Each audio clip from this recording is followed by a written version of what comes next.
सुस्वागतम। E guidance या educational YouTube चॅनलवर आपले हार्दिक स्वागत।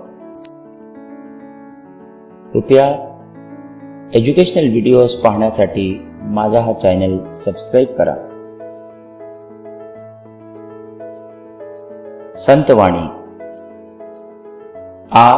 अनाथांचा नाथ। कवयित्री संत निर्मळा। इयत्ता 9वी। विषय मराठी। पुस्तकाचे नाव आंतरभारती।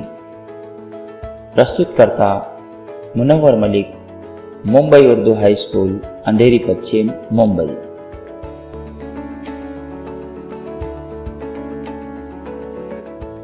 कवयित्री परिचय घेऊया। संत निर्मळा। संत चोखोबांच्या या धाकट्या भगिनी। पंढरीच्या पांडुरंगाची सेवा सतत घडावी एवढी एकच ओढ त्यांना होती। ती ओढ त्यांच्या अभंगातून प्रकट होते। प्रस्तुत अभंगात संत निर्मळा यांनी परमेश्वराविषयीचा उत्कट भक्तिभाव वर्णन केलेला आहे। कवितेकडे जाऊया। अनाथांचा नाथ कृपावंत देवा, घडो तुमची सेवा अहर्निशी। 28 युगे विटेवरी उभा, वामभागी शोभा रुक्मादेवी। पतित पावन गाजे ब्रिदावळी, पुरवावी आळी हीच माझी। उभा विटेवरी ठेवोनी चरण, म्हणत असे बहीण चोखियाची।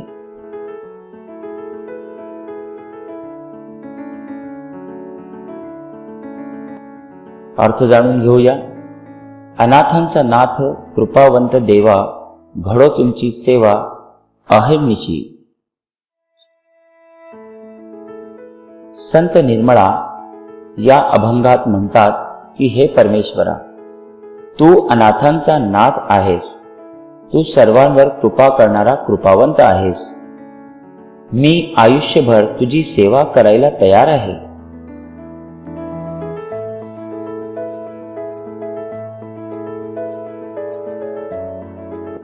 अठ्ठावीस युगे विटेवरी उभा, वाम भागी शोभा रुक्मादेवी।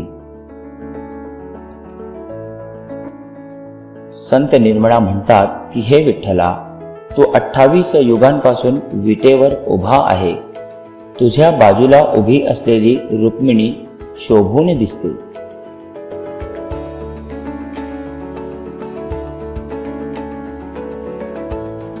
पतित पावन गाजे ब्रिदावळी, पुरवावी आळी हीच माझी।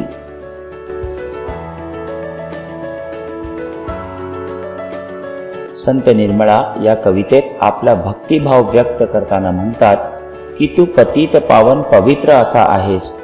तुझी कीर्ती अपरंपार आहे।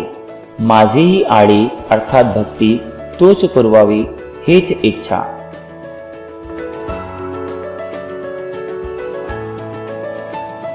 उभा विटेवरी ठेवोनी चरण, म्हणत असे बहीण चोखियाची।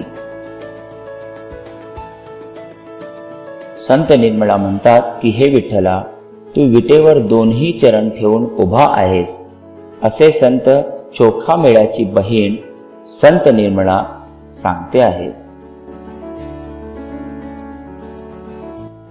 धन्यवाद।